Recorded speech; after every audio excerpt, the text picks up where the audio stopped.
ಕೇರಳದ 1ನೇ ವಿಧಾನಸಭಾ ಕ್ಷೇತ್ರವಾಗಿರುವಂತಹ ಮಂಜೇಶ್ವರದಲ್ಲಿ ಈ ಬಾರಿ ನಡೆದ ಚುನಾವಣೆ ಕೇವಲ ಮತದಾನವಾಗಿ ಉಳಿಯದೆ ಒಂದು ಚಾರಿತ್ರಿಕ ದಾಖಲೆಯಾಗಿ ಹೊರಹೊಮ್ಮಿದೆ.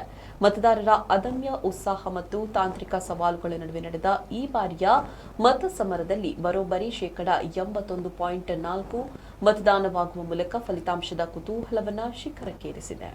ಮಂಜೇಶ್ವರದಲ್ಲಿ 2011ರ ವಿಧಾನಸಭಾ ಚುನಾವಣೆಯಲ್ಲಿ 75.21% ಮತದಾನವಾಗಿತ್ತು.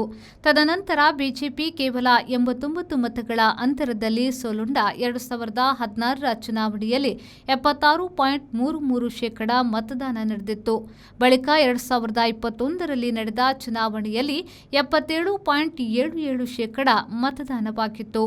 ಇದೀಗ ಪರಿಷ್ಕೃತ ಮತದಾರರ ಪಟ್ಟಿಯಂತೆ ನಡೆದ 2026ರ ವಿಧಾನಸಭಾ ಚುನಾವಣೆಯಲ್ಲಿ ಮೊದಲ ಬಾರಿಗೆ ಮಂಜೇಶ್ವರದ ಮತದಾನ 81.04% ತಲುಪಿದೆ.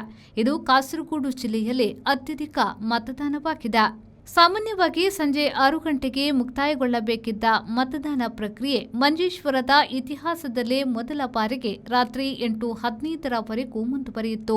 ಹೊಸಬೆಟ್ಟು, ಕಡಪರ, ವರ್ಕಾಡಿ, ಬಾಕ್ರಬೈಲು, ಕುಂಜತ್ತೂರು ಹಾಗೂ ತುಮಿನಾಡು ಭಾಗದ ಮತಗಟ್ಟೆಗಳಲ್ಲಿ ಸಂಜೆಯ ನಂತರವೂ ಮತದಾರರ ದಂಡೇ ಹರಿದು ಬಂದಿರುವುದು ನಿಯಮದಂತೆ ಗಡುವಿನೊಳಗೆ ಬಂದ ಪ್ರತಿಯೊಬ್ಬರಿಗೂ ಮತದಾನಕ್ಕೆ ಅವಕಾಶ ನೀಡಿದ ಹಿನ್ನೆಲೆಯಲ್ಲಿ ಸತತ 13.5 ಗಂಟೆಗಳ ಕಾಲ ಮತದಾನ ನಡೆಯುವ ಮೂಲಕ ಹೊಸ ದಾಖಲೆ ನಿರ್ಮಾಣವಾಯಿತು.